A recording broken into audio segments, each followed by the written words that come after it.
So I wanted to ask, how did gratitude come about? Where did the main idea or the essence behind it start? Was it keeping mentorship in mind? Obviously, as I think about it, like you and I, um, previously in the past, we didn't have the same resources. Someone guiding us through, not just as a coach or during the college application process, but the holistic approach, right? So, how did it start? How did gratitude start about? Yeah, gratitude. It started because I think, firstly, for the love of tennis. Honestly, Shreya and I both play tennis. She's played college tennis. I'm still very much involved in the sport, but it's that. So I had a tennis academy in New Jersey for a few years, and which just shut down during COVID.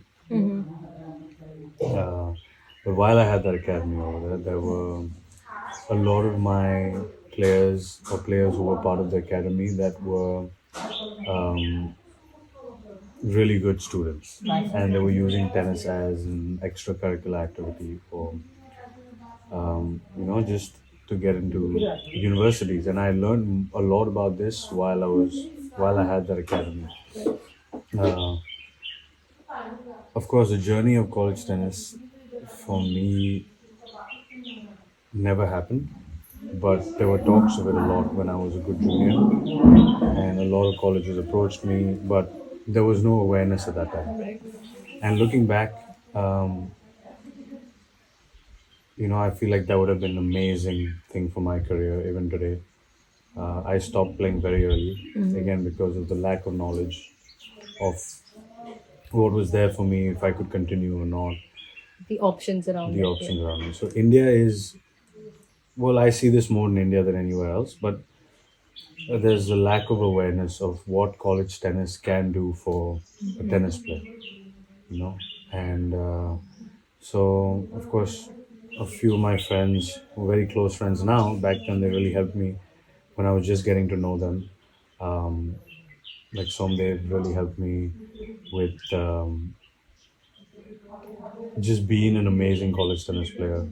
Sanam as well. These two guys were really, really well established in college tennis and professional And tennis. professionally, yeah. And I happened to try to compete again after I had this little um, a bump in the road. I had a surgery, and when I came back, I met Sanam first, and he kind of said, "Hey, I still train with the UVA team, and University of Virginia is a fantastic place. So why don't you come and train with me and check it out?" And when I went there, that's when I kind of started understanding how these guys train, the facilities that they have, the support staff is incredible, Like the right? resources The around resources it. are Yeah. insane, and that's how you know that all these guys they have a shot at playing professional tennis through that, and at the same time they're securing their careers with an amazing degree to back them up with, and things like that. So I learned all this in 2015 when I went there, and yeah, and these two guys, Sanam and Som, really helped me understand what the journey that they went through. Right. And I was wondering, I was like, these guys were so successful from it, and then there were guys like Saket, Saket Mainini, Jivan Narajarian, Prajnesh went for a little bit as well. Um, I know on the women's side, Rituja went to college. All these guys, look at them, they're still playing, they're competing. And I'm sure they all went through an amazing journey in college. So, seeing all this, I feel like all of this still did not set any example Right. for the next generation or for the younger Yeah. ones. And why are more people not talking about this or thinking about this from this country? So, when I started my own academy, after a few years of being there, I realized that in the US, especially, everybody is aiming for college tennis already. Like that culture is already Is set. already Yeah. there, right? And it's almost like a family tradition sometimes. But just getting into a good university is the number one thing. A lot of families and parents, they set aside money for college over there. Right. But then now there's a aspect of sports into it, and yeah. So I saw that a lot of players were really good from New Jersey, but New Jersey being one of the best states for education, I think the second best in the US after Massachusetts. I saw that these guys were just playing tennis for fun and using it as an extracurricular, but scoring full scores on their SATs and TOEFLs and things like that. So there was just a process to go through. And in India, when I came back in 2020, just at the end of the first wave of COVID, Yeah. I saw that it was almost the same as it was back in my time or your time, right? Right, We yeah. grew up and played the same time, and we saw how it was back then. You went to college and you played college tennis, and Yeah. of course, there's a story behind that, I know. But just generally, no one's talking about it now. Yeah. Everyone thinks professional tennis is so easy, or to go about is so easy. And of course, there's a lack of awareness even in that. So, looking at all these things, when I came back to India, these thoughts were always in my head. I just did not know how to, Articulate it. yes, or get it off the ground and get going. And when I had my academy over there, Shreya, who's now founder and my partner, she worked with me one summer, right after college. And she also got more college athletes who were looking for jobs over there. And I saw that this was pretty good, Yeah. you know. So when we came back, she came back to India, and then a few years later, when I came back, she was already working for a company that was doing the same thing. So we had gotten pretty close by then, and we were kind of talking a lot and sharing advice and things like that. And I realized that there are a lot of people interested in it, Yeah. But they just don't know. Yeah. but they're just not aware of Yeah. how to go about it, what is happening, what are the steps taken, how to prove things that are right, things that are wrong. Because everyone is hearing something or the other. Parents are talking, coaches are talking, but do they really have all the facts of what is actually happening over there? And things like that, and opportunities for each and every one. Right? So I think that's how it started off. There was no plan as such that Yeah. this is what we were going to do. But I think there was an idea, there was a need. There are other people as well doing it. Yeah. And that was another thing. Like, I believe these things should be done out of goodwill, so that we can grow the sport. And if you really, anyone who plays the sport knows that it's not a money making business. Right. It's not a money making sport unless you're really top 100 or top 50 in the world, and it's no easy task to get up there. Yeah. So each and every person involved in the sport is 100% doing it out of passion. So if you're actually doing it out of passion, why not learn everything you can about it and understand what's going on out there in the world, and then use that to guide the young generation or the young players and make more careers rather than ruin careers. I feel like there are so many tennis players in this country who've just lost their way just because there was no guidance or no guidance or no education or understanding into what's happening. Yeah.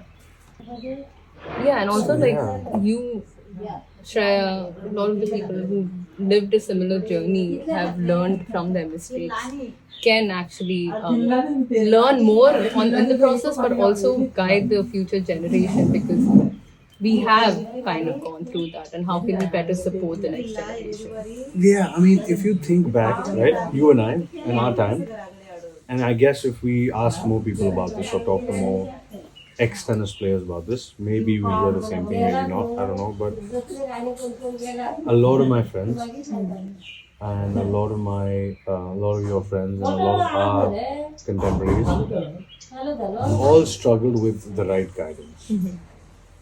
Okay, and we were such good learners and such good listeners that we would listen to anybody and believe anything anyone said, right?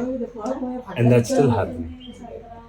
And that's the problem. I feel like as we're going, we're just kind of guiding them. And why, if you went through all of this before, don't you think that, hey, you struggle so much going through this, you now have the knowledge, you now have the understanding. And not saying that they have to trust or believe everything you say, but at But least have an open dialogue. yes, Yeah. at least start a conversation. Yeah. and guide them to ask more questions, to be more intrigued, and to learn about the process while we are educating them, rather than just absorbing as things come. Yeah. My other question is like, while dealing with kids with such diverse backgrounds, and during their formative years, right? Um, you know, kind of building a bond, kind of building a trust, kind of building a relationship, a friendship with these kids are important because, um, they're looking at you for support and guidance. So that initial stages of interaction and approach is very important. So, like, how do you approach as a mentor towards each of these kids? Like, you know, Well, yeah. I think personally, I'm just trying to create an environment where people who've been through that certain journey can pass on their knowledge, right? That's what I'm trying to create. And I think that's what a mentor is, in my eyes. It's just sharing their experience and being there for them, when they need, when somebody needs them. Yeah.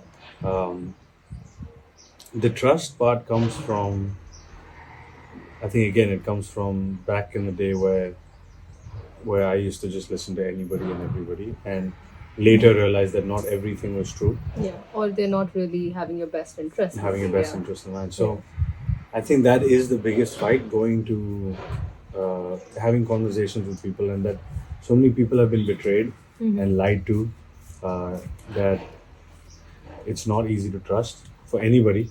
I understand that. So the best that I can do is kind of give them real time advice. Uh, Not say that I know each and everything, but go and find out uh, what reality is, what the truth is, what facts are, and present it to people. At the same time, that's the whole reason I'm creating this mentor network, or I want to create a mentor network, is because then you will hear it from the horse's mouth. Right. You'll hear exactly the way it is happening, and not just from reading on websites or going through social media posts or whatever. You can actually understand what is going on, Yeah. but through someone that has been there, done that, Yeah. or is going through it, Yeah. right? And I plan on creating this chain as well, where if mentors are now, you know, opening up opening up about their life in college and the process to college and after college, what is happening, if they're opening up with these things to other students and other kids and people around there out there, they'll hopefully do the same thing in the future. So right now, I think Shreya and I, what we're thinking of doing is just going and spreading awareness as much as possible, right? Um, Networking, growing, understanding, being up to date, and then sharing that by doing camps and doing talks and inviting coaches if possible, or college students if possible, professors if possible, from different divisions, from different associations, and all of that, to Right. just give more and more information of what is actually happening over there, so that no one's guessing, no one's just listening to another person and believing.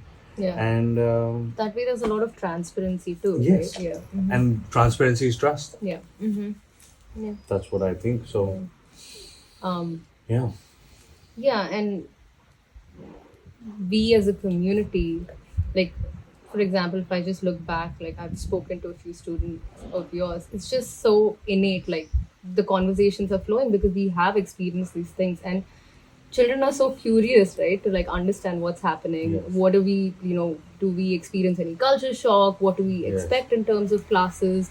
Yes. What's the education system like? Yes. Am I able to balance tennis or any other sport that I'm in college with my education, with my Exactly. classes?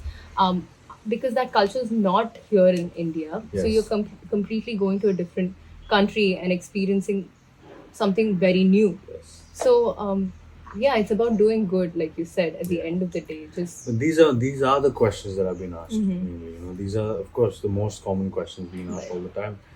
And again, if you think why are these questions being asked, right? It's because no one can find answers for it here and there, and everybody has a different answer for all of it. yeah. So, for example, and the biggest thing that is happening in colleges is that students are getting scared. Student athletes are getting nervous because suddenly there's a change in scenario. Suddenly there's a change in environment, and of course there is, right? It's a different country. Yeah. It's a different system. We don't grow up that Yeah. way. But that's where we also come, and I feel like we really focus on getting them accustomed to and as used to the environment in a safe setting, Yeah. so that it doesn't like create any trauma, it doesn't create Right. any um, apprehension or any of that sort, any of those things where they ease into it and they're not troubled, they're not stressed, there's no Yeah. pressure on them. So we try, and that's why we really look for kids who are very young and can come as early as possible with the goal of college tennis in mind or just going to university in mind. And yes, along the way, anything can happen. We also know that, we understand that, um, but yeah, just to kind of get them used to it. So all this is not a culture shock. Yeah. That the transition is much more Yeah. smoother. Like even just playing tennis, for example, right? Tennis is such an individual sport, and that's what all the coaches are telling everyone over here. And of course, they're right to do so because that's how it is. That's how we see at the highest level. But then you go to the US and suddenly it becomes a team sport, right? But there are some benefits to it as well. Right. And the biggest benefit is that everyone wants everyone to do well because ultimately you're playing for one team. Yeah. It's a common goal. It's a common goal. But then it creates an environment where each and every person is pushing the other. Yeah. And pushing themselves in the Yeah, process. absolutely, right? Because you want to beat your teammate, but also you want to win everything together with your teammate. It's like an amazing bond that I saw when I went to UVA. And of course, I felt like shit. I wish I had that. Yeah. I never had that, and I see a lot of college players today. They have unbelievable friendships, and you know, a bond that is way deeper than just friendship, because it's you're putting your heart and soul in winning matches and working really hard to do that, and you're winning, you're losing, so you're sharing each and every Everything. emotion together. So in a very small way, what we've tried to do is uh, gone to academies, gone to some tennis centers, and have kids be divided in teams, in rankings, and create the format that they use in college. Okay. Use that format for them to play over here, and they absolutely love it. Yeah. They love it. They enjoy it. There's so much screaming. There's camaraderie. There's just fun. Yeah. See, Throughout. I didn't have that. I didn't know how the format works. I went there and I was like, wait, Exactly. how does this work? I was told if you go to college, you're not gonna have a career. Right? That's a big misconception. Huge, and it happens even today. Yeah. Parents call me and ask me, say, "Hey, wouldn't it just be better if I spend certain amount of money and send them to an academy somewhere in Europe, Spain, wherever, you know?" Yeah. And I say, okay, and then what? Then what? I mean, yes, you have to sometimes, you're not going to get 100% scholarship all the time. You have to spend some money on college. But that's fine because it's an investment in yourself. But what you're getting out of there, you're getting coaches, you're getting fitness trainers, you're getting physios, you're getting facilities, you're getting an education, you're getting independency, you're learning a lot of things, you know, you're making friends. All that is priceless. Yeah. And but it's also helping you secure a future after college. What if you get injured? Yeah. What if you know, you get to 150 in the world? You're still not making money. You know, so but that's still a great feat to achieve. Being 150 in the world, in any thing in the world, is huge. Yeah.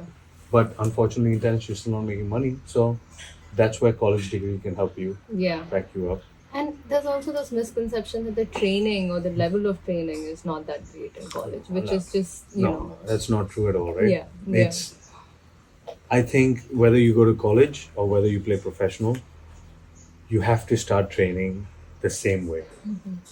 As hard as you can, with the right people, right team around you, with the right understanding and knowledge of what you're doing, and a path. And yes, if you're 15 and 16 years old and you start winning challenges, or you're making, you know, you're doing well in challenges, you can maybe just consider, yes, maybe I can play pro. Yeah. But if you're not doing that, then you 100% have to go to college. Right. 100%. If you're like, okay, Yannick Sinner, Carlos Alcaraz, Rafa, Djokovic, Federer, all these guys, if you are one of them, okay, fine, I understand that. You don't have to go to college. Because those guys have been performing from a very young age, right? Rafa won a Grand Slam at 19. Alcaraz now won Grand Slam at 19. He's world number one. Like, you go on to see Djokovic has won 20 Grand Slams, 25 Yeah. Grand, whatever it is. I mean, these things are not easily done. But you see all of this at a very, very early age. Right. You see that potential at a very early age. And there is a stage set for that as well. There's almost a level of honesty that you have to kind of cater with Reality, yourself. honesty. And, Yes, yeah. so true. That is so true. You cannot be delusional. Right. You cannot, but you cannot, no one's saying it's impossible. Right. Yeah. It's still, it can run parallelly. Yes. Yeah, it goes hand in hand. It does. So, I just feel like, you have to set benchmarks for yourself. Each, and that's why awareness and education is not only important for the player, it's also important for the parents. Parents think that, oh, my kid should understand it.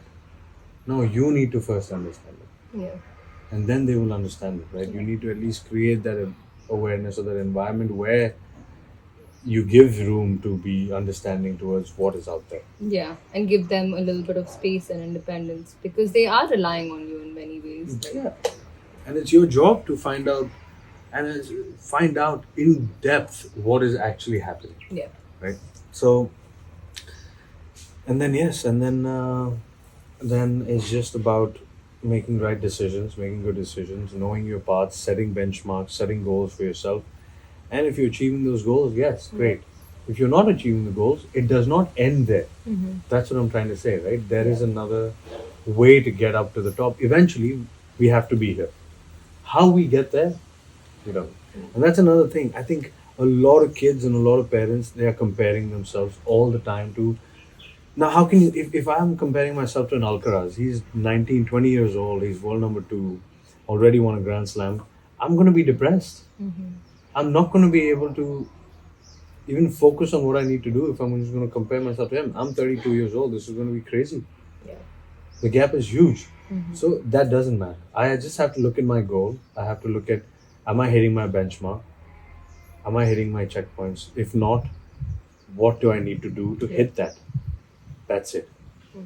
And move on and on and on. Yeah. And if college is a way that can help me to get there, based on whatever I need, okay. Yeah. Yeah. Right?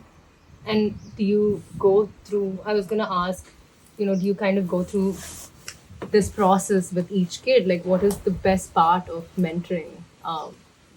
Yeah, to just be open and honest about all the facts. Yeah. Right? And give them all the options. Like, knowing you, a little bit, something you won't tell something to do. You just provide them with the best options and then guide them through it. Yeah. I mean, at the end of the day, it's their choice. Right. Yeah. I cannot force anybody to Right. do anything. And I cannot always be right. I'm sure there are many times that the situation could be wrong. It's the wrong choice. But at the time, we all think that it's the right thing. Right. Or at least to make sure that we all are on the same page, everyone has to do their research. So I cannot dictate how things are, but I can just provide information for then everybody to think about it, Yeah. make choices, and then come to a conclusion of what the best choice will be for that person. Yeah, provide information and resources, right, as much as possible through your mentorship platform, through That's connecting what kids with, what they're looking for, and kind of making this a huge community. Yeah. Yeah. Yes, I mean, I've had few kids who have come up to me and say, "Hey, I want to study aeronautical engineering." And I'm like, I have no idea about aeronautical engineering. What am I going to even tell you? Yeah. Yes, you can do it. Or and what am I going to say? Yeah. So the best I could do at that time, I thought about it. I said, what can I do? So I said, I can look at my contact list and then, I know a few people who have studied that. I can just politely reach out to them and be like, hey, you know what? There's someone who's reached out to me thinking that I can help them or I can guide them to give them the right information in terms of studying aeronautical engineering outside. I cannot do that. The best I can do is reach out to you because you've been there and done that. So can you help? And that's actually how the thought came out in the first place. Yeah. So Yeah. And as I'm sitting and thinking, there's so much that can be done through this. There's so much where, one is you keep giving back, right? So this chain continues. The other is this also opens up into becoming such a great forum or platform where you can feed into it, where students can feed into their mentors and be like, hey, I'm looking for an internship through in my Yeah. first semester, my first summer break or whatever. Uh, can you help me out? Or it's the same field that you helped me get into. Right. So there's already loyalty created, there's already a trust over there.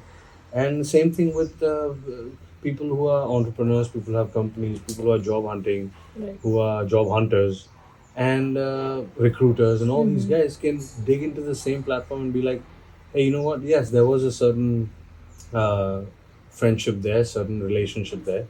We worked together. There was some trust over there. And yes, let's hire you, Yeah. or let's look for someone in that space. Yeah. So I can be definitely a medium that way as well. Yeah. It's so much.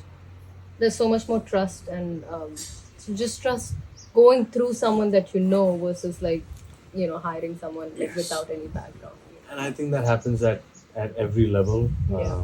A lot of people, a lot of companies and businesses are running on referrals, are running on word of mouth, are running on a loyalty program Like through an word of incentive. mouth, Yeah. incentive, whatever it is, Yeah. right? But it's through like, hey, I had a great experience with this one. Yeah.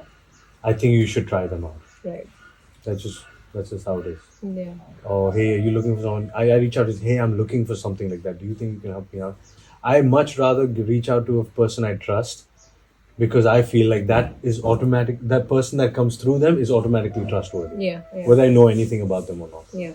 I mean, you've already kind of created this channel now, That's what. right? Yeah, with kids that are just growing in your network, Yeah. and with networking and friendships you've created along the way. So it's just like That's having everyone to come together. Yeah.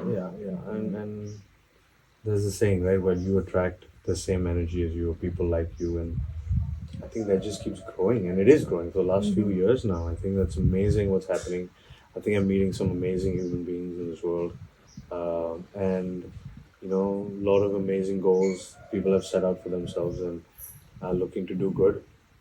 And they all believe that you just do your work and do your work with the best intention, and the rest will kind of come. Um, yeah.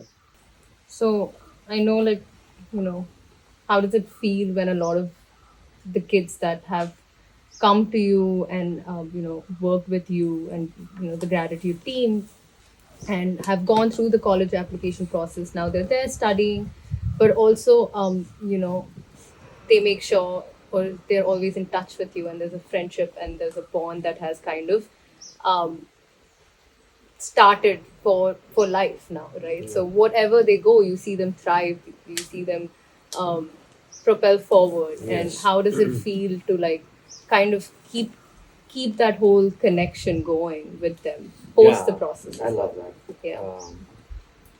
I think that's the best thing Yeah. about all of this, right? I absolutely love that. I absolutely love that they feel that they have someone always looking out for them.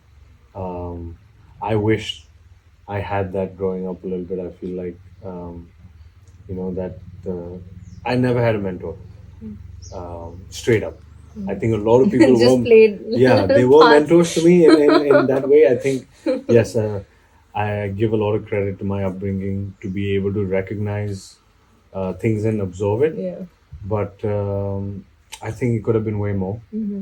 But that's fine. I feel like I learned from it, and I feel like I used it in the right way now. Yeah. And I'm there. I'm there for each and every person. Just like I have a lot of people around me as well who are there for me. I know I can just reach out to them and talk about anything and everything, Yeah. and I know I'll get honest answers and honest opinions, and it feels good to have that.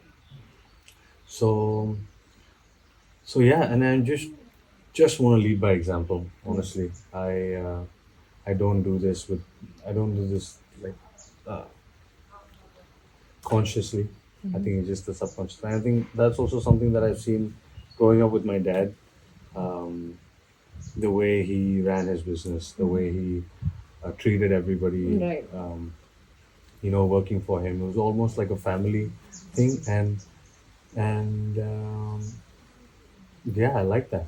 Yeah. I like that. I like that everybody just comes together and is there for each other Yeah.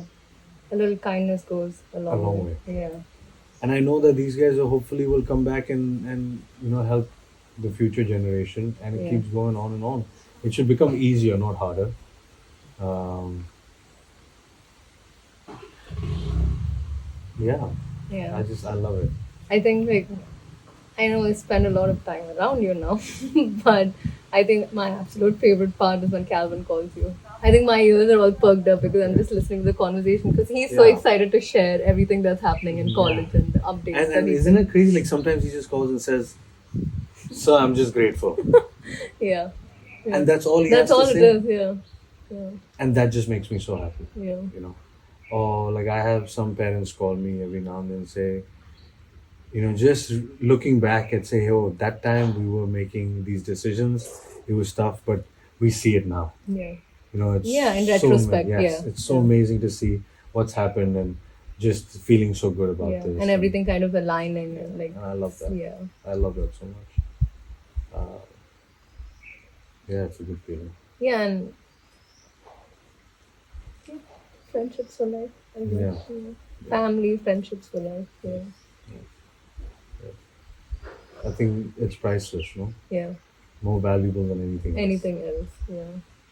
And it's just like you making a small difference in someone's life and then them remembering that and kind of making sure that they do Yeah, the that's not in same. my hands whether they remember it or not, but at least for me, I know I did something. Right. I know I made this difference. I know I tried to. I gave my 100%, and